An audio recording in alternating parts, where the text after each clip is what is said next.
Calling bell మోగింది. సెల్ఫ్లో బట్టలు సర్దుతున్న ఉమాదేవి వెళ్ళి తలుపు తీసింది. ఎదురుగా వీణ. రా వీణ, లోపలికి రా, కూర్చో. వేడివేడిగా ఇడ్లీ ఉంది, పెట్టుకొస్తానుండు. లేదంటే నేను ఇప్పుడే టిఫిన్ చేసి అమ్మ హార్లిక్స్ కలిపిస్తే తాగేసి వచ్చాను. మీరు వచ్చి కూర్చోండి, నాతో కాసేపు మాట్లాడండి అంటే. ఏంటమ్మా, ఎప్పుడూ లేంది నాతో మాట్లాడాలా? సరే ఏంటో చెప్పు అంటూ సోఫాలో వీణ పక్కన కూర్చుంటూ, అమ్మ ఏం చేస్తుంది? ఇప్పుడే టిఫిన్ పని అయింది, ఇంకా నాన్నకి వంట చేసి బాక్స్ పెట్టాలి కదా. నేను వచ్చేప్పుడు తోటకూర కట్ చేస్తున్నట్టుంది. నాకు ఇంట్లో బోరుగా ఉంది, టీవీ కూడా చూడబుద్ధి కాలేదంటే. మీతో మాట్లాడుతుంటే అస్సలు నాకు టైమే తెలియదు. అందుకే మీ దగ్గర కాసేపు కూర్చుందామని వచ్చానంటే. నీకు నాతో మాట్లాడాలని అనిపిస్తుందా?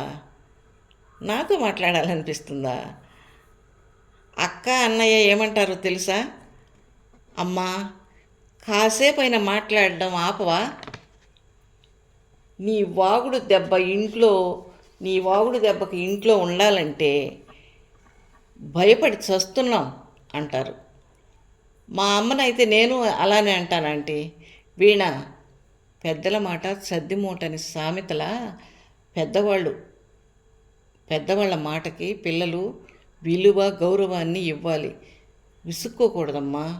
అవును, జోరు వాన పడినా మండే ఎండైనా ఎలాంటి పరిస్థితుల్లో కాలేజ్ మానేయని వీణ మండే రోజు ఇంట్లో ఉంది అంటే ఒంట్లో బాగాలేదా, లేక కాలేజీకి సెలవు ఇచ్చారా? లేదంటే నేను కాలేజ్ మానేశాను. నువ్వు కాలేజ్ మానేశావా? జోకా వీణ? నేను చెప్పేది నిజమే ఆంటీ. అమ్మా నాన్న మానేయమన్నారా? లేక లేదు నేనే మానేశాను. ప్రతి సబ్జెక్టులో 100కి 100% మార్కులు తెచ్చుకునే మెరిట్ స్టూడెంట్వి నువ్వు కాలేజ్ మానేయటం ఏంటమ్మా? అయ్యో వీణ, ఏడుస్తున్నావా? ఏడవకు తల్లి అంటూ వీణ పక్కకి జరిగి కళ్ళ నీళ్లు తన కొంగుతో తుడిచి వీణను గుండెలకి హత్తుకుని, ఏంటమ్మా ముందు ఏడు పాపు, కాలేజ్ ఎందుకు మానేసావు అసలు? కాలేజీకి వెళ్ళాలంటే భయం వేస్తుంది. ఎందుకు భయం వేస్తుంది? నాతో చెప్పమ్మా. నేనే కాదంటే నాతో పాటు 5 మంది కాలేజ్ మానేశారు.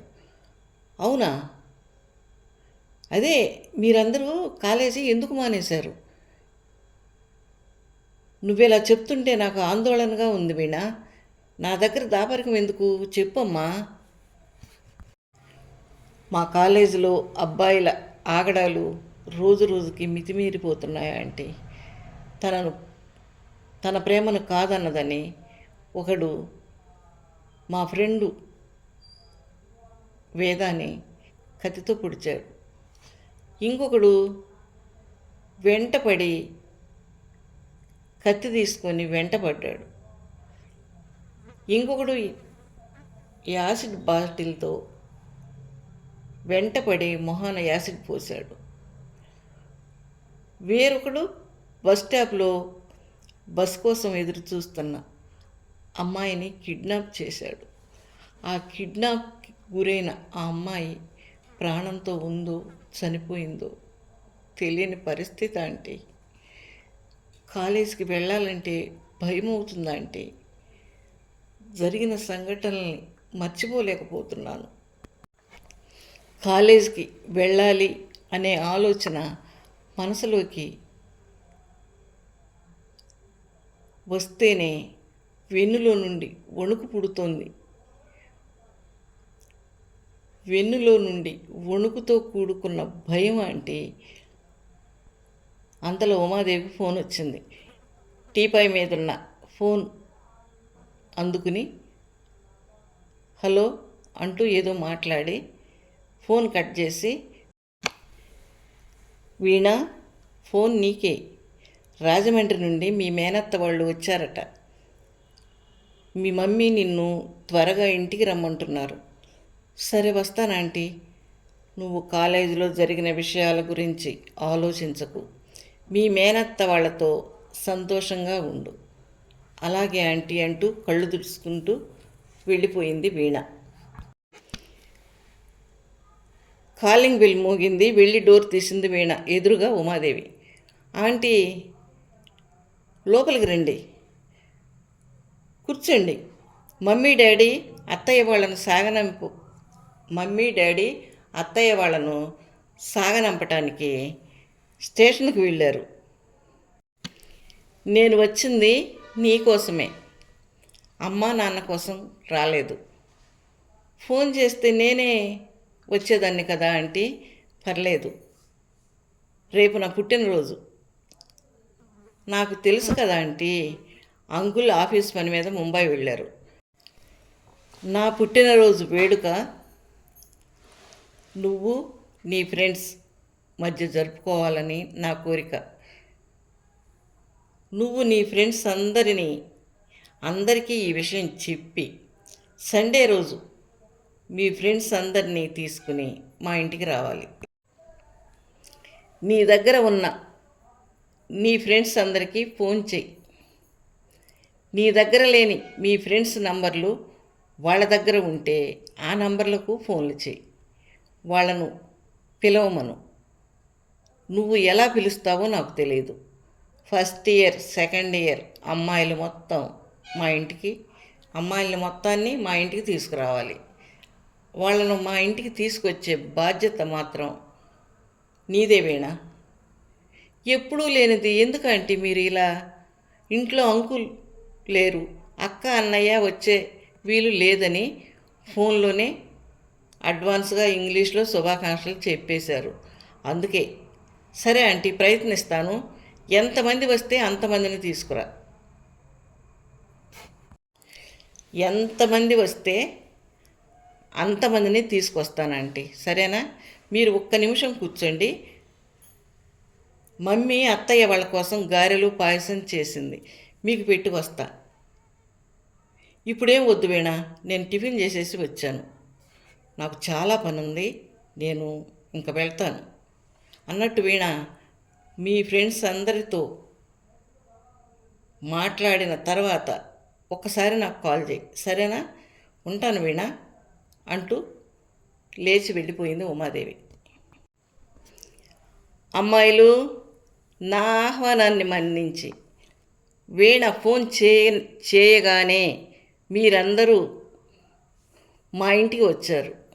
నా కోసం కేక్ తెచ్చారు, నాతో కేక్ కట్ చేయించారు.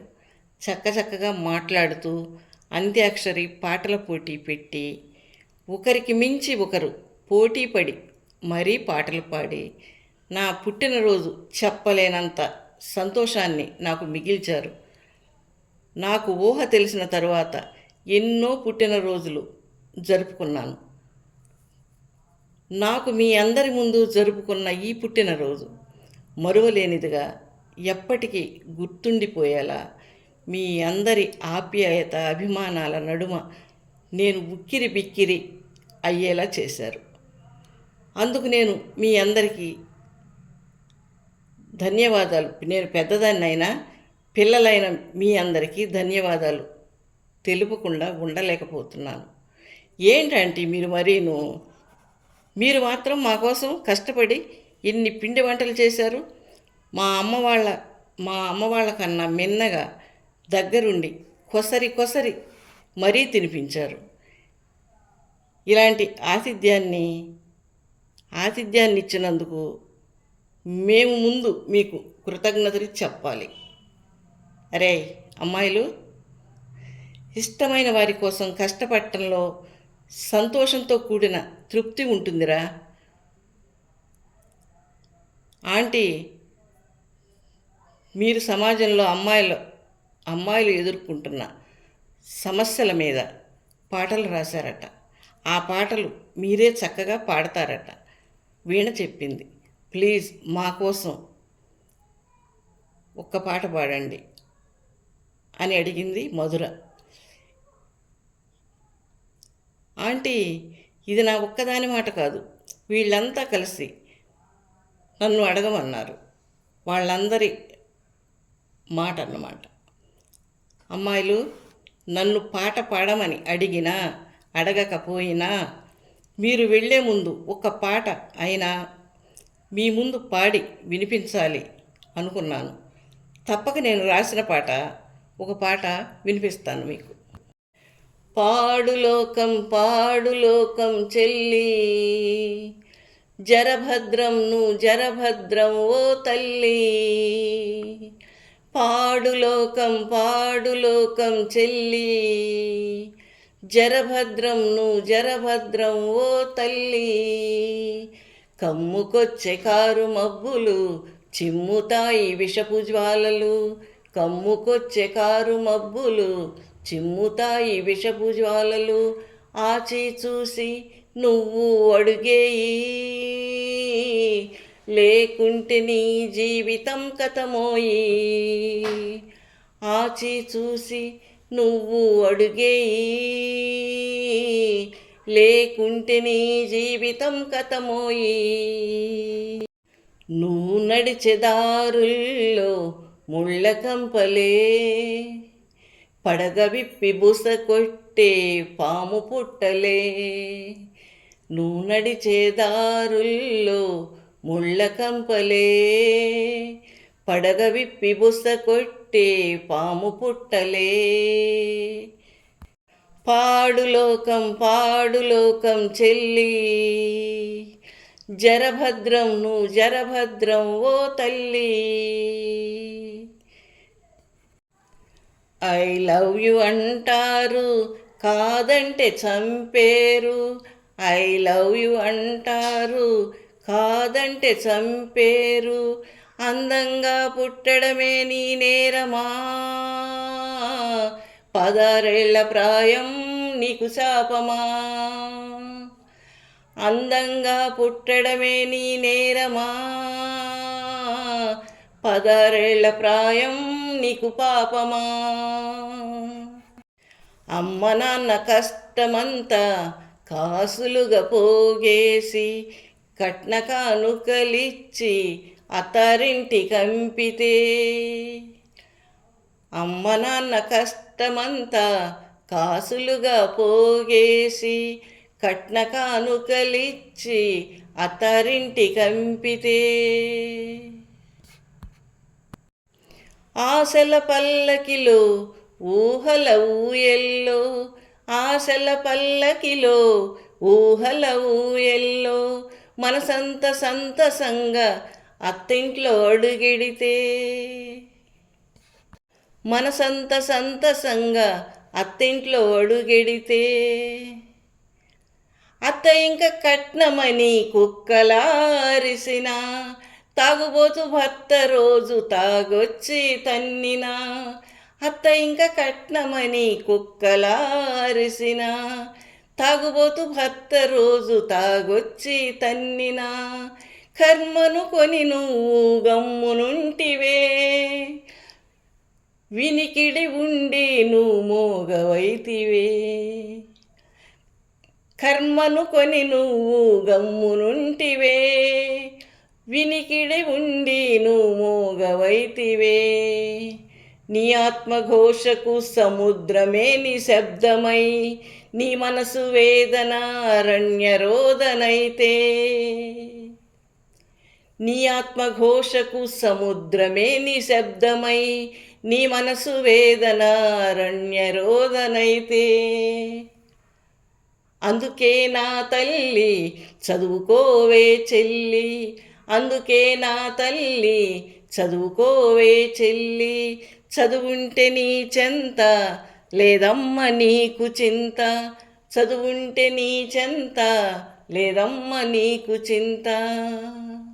పాడులోకం తల్లి, జరభద్రం నువ్వు జరభద్రం ఓ చెల్లి. పాట పూర్తి అయ్యేసరికి ఇంటి కప్పు లేచిపోయేలా క్లాప్స్తో అమ్మాయిలు అందరూ లేచి నిలబడ్డారు. అమ్మాయిలు, మీరు నన్ను మరీ ఆకాశానికి ఎత్తేయకండి, మీరందరూ కూర్చోండి, నేను మీతో కొంచెం మాట్లాడాలి. నేను మిమ్మల్ని ఇంటికి పిలిచి మీ బుర్రలు తింటున్నాను అనుకోకుండా చివరిగా నేను చెప్పబోయే విషయాన్ని శ్రద్ధగా వినండి. చెప్పండి ఆంటీ, చెప్పండి ఆంటీ అని అందరూ ఏకకంఠంతో అన్నారు. అమ్మాయిలందరూ ఒకే కంఠంతో అడిగారు, మీకు జీవితంలో ఎలాంటి సమస్య ఎదురైనా చనిపోవాలి అనే ఆలోచన మీ మనసులోకి రానివ్వద్దు. ఒకవేళ మీ పెళ్ళైన తర్వాత భర్త, అత్తమామలు మీ మనసును కష్టపెడితే వాళ్లతో కలిసి ఉండలేని పరిస్థితి వచ్చినప్పుడు పుట్టిల్లు అనే చల్లని చెట్టు నీడకు చేరండి. మీ పిల్లల మీద దృష్టి పెట్టి వాళ్ళను భవిష్యత్తులో గొప్పవాళ్ళుగా తీర్చిదిద్దే ప్రయత్నంలో నిమగ్నం అవ్వండి. అంతేగాని ఎలుక ఎక్కిరించిందని ఇంటికి నిప్పెట్టినట్టు, ఎలుక ఎక్కిరించిందని ఇంటికి నిప్పు పెట్టిన సామెతగా ఎంతో జీవితాన్ని చూడాల్సిన ఆ పసికందుల్ని పుటకలోనే పుట్టుక్కున చంపకండి. ఇదెందుకు చెప్తున్నానంటే, నేను ఈ మధ్య ఒక వీడియో చూశానన్నమాట, అందుకు చెప్తున్నానన్నమాట. మీరు చనిపోకండి. సమస్యకి పరిష్కారం చావు కాదు. ప్రశాంతంగా ఆలోచిస్తే సమస్యల నుండి బయటికి రావడానికి మార్గాలు అనేకం అనే విషయాన్ని ప్రతి ఒక్కరూ ఖచ్చితంగా తెలుసుకోండి. నేను ప్రతి వీడియోలో చెప్పేది ఇదే. నా వీడియోలు చూడండి, ప్రతి వీడియోలో లాస్ట్లో నేను ఇదే చెప్తూ ఉంటాను. మీరు చనిపోయి బాధ పెట్టేది మీ కన్న తల్లిదండ్రులనే అనేది తెలుసుకోండి. కన్న కడుపులు గుండెలు పగిలేలా ఏడ్చి మిమ్మల్ని కన్న నేరానికి గుండెలు ఆగి చచ్చిపోయేలా చేసి కన్నోళ్ళ సాగుకు కారణం కాకండి. గుడిలో, బడిలో, బస్టాప్లో, బజార్లో పోకిరీ వెధవ ఎవడైనా వెంటపడి వేధించినా, వెకిలి చేష్టలతో మీకు విసుగు పుట్టించినా ఆ అమ్మాయిని ఎవడో అల్లరి పెడితే మనకెందుకులే అనుకోకుండా ఆ దాపులో ఉన్న అమ్మాయిలు మొత్తం ఏకమై కాలి చెప్పు తీసి వాడి నెత్తి బొప్పి కట్టేలా కొట్టండి. ఎలా అంటే, మీ చేతుల్లో తన్నులు తిన్నవాడికి ఆ సంఘటన చూసిన ఏ అబ్బాయికైనా అమ్మాయి మీద చెడు ఆలోచన వస్తే గుండెల్లో దడ, వెన్నులో నుండి వణుకు పుట్టి బట్టలు తడిసిపోవాలి, అమ్మో అని కళ్ళు తిరిగి పడిపోయేలా అలా కొట్టండి. నువ్వు అందంగా ఉన్నావు, నిన్ను చూడకుండా ఉండలేకపోతున్నాను, నువ్వు కాదంటే చచ్చిపోతాను అనే సినిమా డైలాగ్స్ విని మీరు హీరోయిన్లా ఫీల్ అయ్యి కష్టాలు కొని తెచ్చుకోకండి. కామానికి అబ్బాయిలు పెట్టే ముద్దు పేరే ప్రేమ. కామాంధకారులు, బుసకొట్టే పాములు, మిన్నాగులై చిమ్ముతాయి విషపు జ్వాలలు, కారు చీకటి అయిపోగలవు మీ బతుకులు. మీ ఆశ, శ్వాస, ధ్యాస అంతా చదువు మీద ఉంచండి. సమాజంలో ఒకరి మీద ఆధారపడకుండా ఒకరికి చేయూతనిచ్చేలా ఎదగండి. జీవితంలో ఆర్థికంగా ఎదిగిన తర్వాతే పెళ్లి గురించి ఆలోచించండి. అప్పుడు ఇంట బయట సమాజం మిమ్మల్ని గౌరవిస్తుంది. ఇలా జరిగిన రోజు రాబోయే కాలానికి కాబోయే విజేతలు మీరే. ఉమాదేవి ఇల్లే కాదు, ప్లాట్ మొత్తం అదిరిపోయేలా క్లాప్స్. వీణ ఉమాదేవిని గట్టిగా హత్తుకుని, ఆంటీ, మమ్మల్ని అందరినీ పుట్టినరోజు మీ ఇంటికి పిలిచి మీ మాటలతో ధైర్యం అనే మందిచ్చి మా మనసుల్లో ఉన్న భయం అనే దయ్యాన్ని తరిమి కొట్టారు. భవిష్యత్తులో చదువులో ఎదగాలనే మా ఆలోచనకి పదును పెట్టారు. మీ మాటల స్ఫూర్తితో మా మనసుల్లో నూతన ఉత్సాహాన్ని నింపి మా మనసుల్ని ప్రభావితం చేశారు అంటూ అందరూ ఉమాదేవిని అభినందించారు. అందరూ ఉమాదేవి ఫోన్ నంబర్ తీసుకుని సంతోషం వెల్లి విరిసే ముఖార విందాలతో అందరూ వెళ్ళిపోయారు. బాయ్ చెప్పి వెళ్తున్న వాళ్ళ వైపు చూసి తృప్తిగా నిట్టూర్చింది ఉమాదేవి. మీకు కనుక నా వీడియో నచ్చితే లైక్ చేయండి, షేర్ చేయండి, కామెంట్ చేయండి, సబ్స్క్రైబ్ చేయండి, గంట సింబల్ని క్లిక్ చేయండి. నెక్స్ట్ వీడియోలో మళ్ళీ కలుసుకుందామండి. అంతవరకు సెలవు, నమస్తే.